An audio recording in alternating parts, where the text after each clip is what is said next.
Bonjour à tous et bienvenue dans Ecorex. Nous allons évoquer des questions liées notamment à l'encadrement des activités d'exploration et d'exploitation du gaz et du pétrole offshore et onshore au Sénégal comme ailleurs. Nous allons également évoquer les plans de gestion environnementaux et sociaux qui ne sont toujours pas opérationnels, entre autres questions. Ecorex, c'est tout de suite.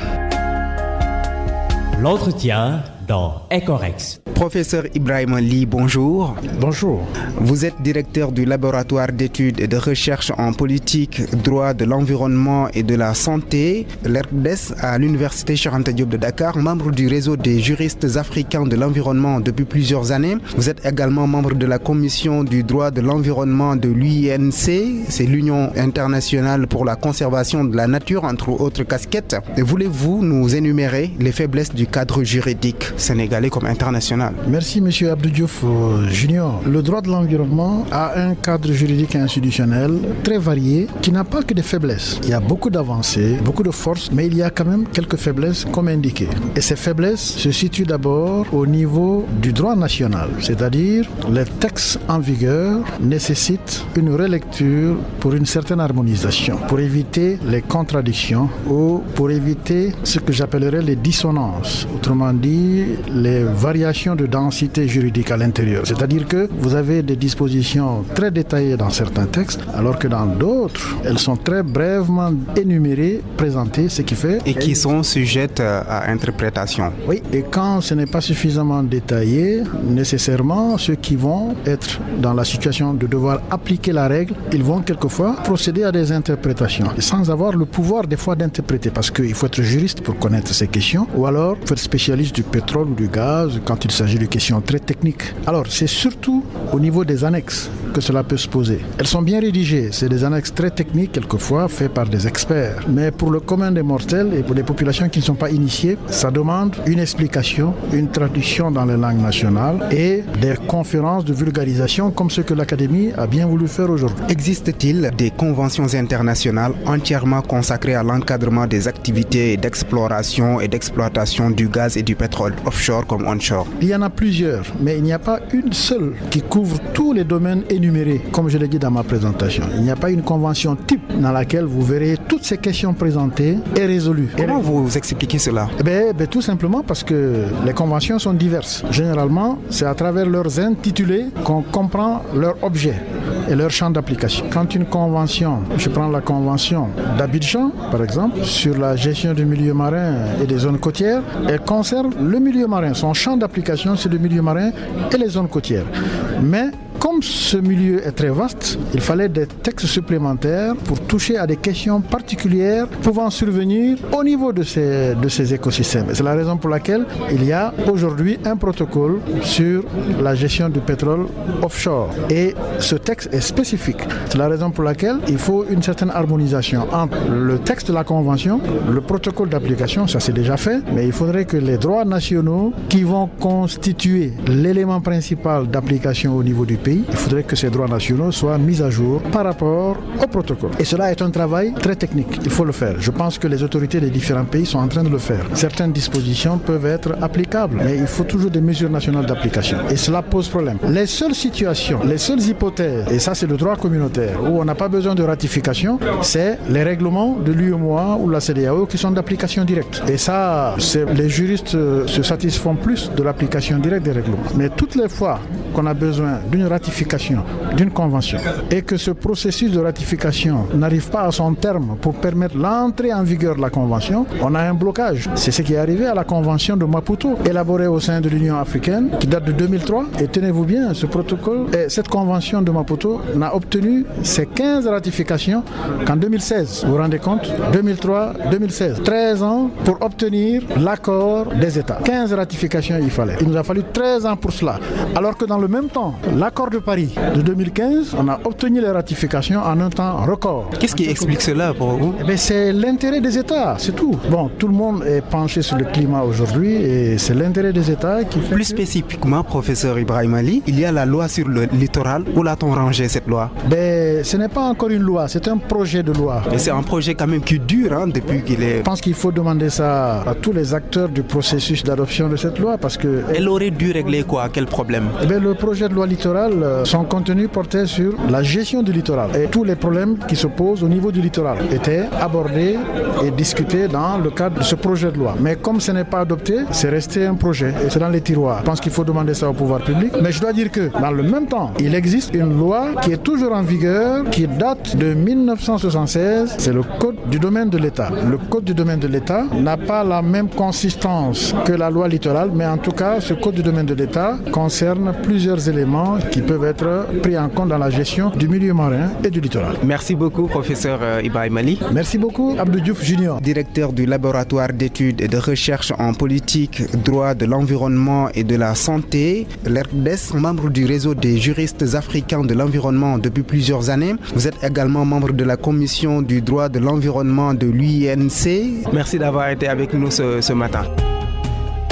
À présent, nous recevons Amadou Sow, doctorant à l'université Panton-Alsace. Bonjour, qu'est-ce qui nous vaut votre présence au Sénégal? Je suis au Sénégal dans le cadre de la mobilité internationale de la région Île-de-France. Je suis bénéficiaire de cette bourse.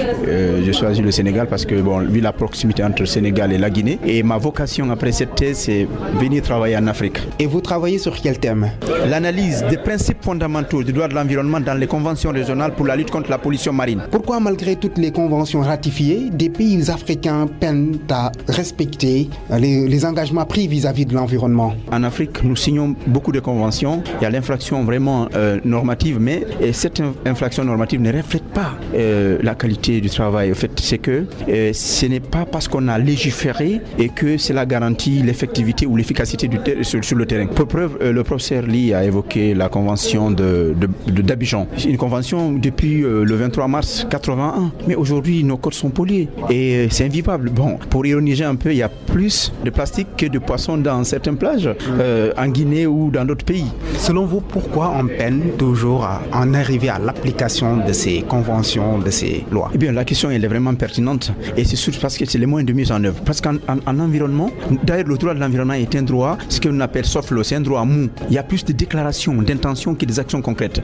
En fait, c'est un droit, si vous voulez, exhortatif. Voyez-vous? Donc, en fait, je veux formuler, les États peuvent. Des fois, on formule, sauf la Convention de Montego qui dit que les États doivent impérativement, mais les autres que les États peuvent contribuer. C'est quoi la principale source de ce blocage? Il n'y a pas, en fait, il n'y a pas cette, si vous voulez, cette obligation pour les États d'agir. L'État voit son intérêt. Écoutez, on veut signer cette convention, mais l'État ne tient pas compte du besoin local qu'on a signalé ici. C'est-à-dire que vous venez pour, je prends le cas de mon pays d'origine en tant que futur dirigeant de la Guinée. Si vous voulez, pour les questions minières, aujourd'hui dans la région de Boké, d'ailleurs en tant que journaliste, vous pouvez aller d'ailleurs à Boké, le fleuve Concouré est pollué. Et les responsables, ce n'est pas que les Chinois, c'est la Guinée, parce que c'est l'État qui a accepté des pots de vin pour signer ce contrat-là sans tenir compte des incidences notables sur l'environnement et sur la santé humaine. La Guinée vient de sortir de l'Ebola et on sait que le lien entre santé et environnement. Donc si on ne tient pas compte de l'environnement aujourd'hui, je pense que ça va nous affecter parce que l'Africain est dépendant des ressources naturelles. Et les ressources naturelles ne sont pas inépuisables, sont épuisables. Donc il faut penser à la finitude. Qu'est-ce que vous proposez concrètement, Amadou Sow? Nous devons réfléchir sur le développement durable. Il faut mettre l'accent sur l'éducation. Il faut inculquer le civisme écologique aux Africains. Dire que ce n'est pas parce que vous protégez votre environnement que cela n'est pas un frein pour le développement. Ça peut être un moteur. Parce qu'il faut qu'aujourd'hui, l'Europe, ils ont des problèmes avec ce développement industriel-là. Certes, nous ne refusons pas parce que la pire de pollution, pour finir, la pire de pollution, c'est la misère. Donc, je pense qu'il faut éradiquer d'abord la pauvreté parce qu'on ne peut pas dire à un habitant de village de ne pas connaître le Sénégal ici, vous le videz à reculer, de ne pas couper un arbre, il n'y a pas d'électricité. Donc il faut tenir compte aussi de ce besoin-là, la pauvreté, il faut vraiment lutter contre ça. Et arrêter de faire des discours, il faut agir par des actions concrètes. Et c'est ce que nous voulons aujourd'hui. Et c'est l'applicabilité de ces textes-là. Et soyez rassurés, sans une bonne dose politique et la bonne gouvernance, on peut beau signer des contrats ou des conventions, des traités, c'est que les résultats seront vains. Merci Amadou Sow. Je vous remercie. Vous êtes doctorant à l'université Panton-Alsace. Vous travaillez sur le thème analyse des principes fondamentaux du droit de l'environnement dans les conventions régionales pour la lutte contre la pollution marine. Merci. Je rappelle que vous êtes de nationalité guinéenne. Le jargon du secteur extractif dans Ecorex. Voici le lexique. Bonjour Ibrahima Diédhiou. Bonjour Abdou Diouf Junior. Vous êtes journaliste à la 2STV, spécialiste des questions environnementales, secrétaire général de l'AGITREX, l'association des journalistes pour la transparence dans les ressources extractives, et vous nous parlez ce matin du plan de gestion environnementale et sociale. Dans le secteur extractif, le plan de gestion environnementale et sociale, aussi appelé PGS, est une disposition détaillée prise par la compagnie ou les compagnies exploitantes et qui consiste à résumer clairement les mesures prises en cas d'impact négatif sur l'environnement ou sur les populations riveraines. Dans le cas des hydrocarbures, par exemple, un plan de gestion environnementale devra préciser qu'en cas de marée noire, voilà les dispositions prévues pour éviter ou réduire tout dommage sur les écosystèmes marins ou côtiers. Et ce plan de gestion environnementale devra forcément accompagner l'étude d'impact environnemental, ce qui n'est pas forcément respecté dans beaucoup de pays africains malheureusement. Au Sénégal, c'est la DEC, la direction de l'environnement et des établissements classés, qui a la charge d'assurer tout le suivi. Merci beaucoup Ibrahima Diédhiou. Merci Abdou Diouf Junior et à la prochaine. Oui, à la prochaine. Inch'Allah Ibrahima Diédhiou, journaliste spécialiste de l'environnement, secrétaire général de l'AGITREX.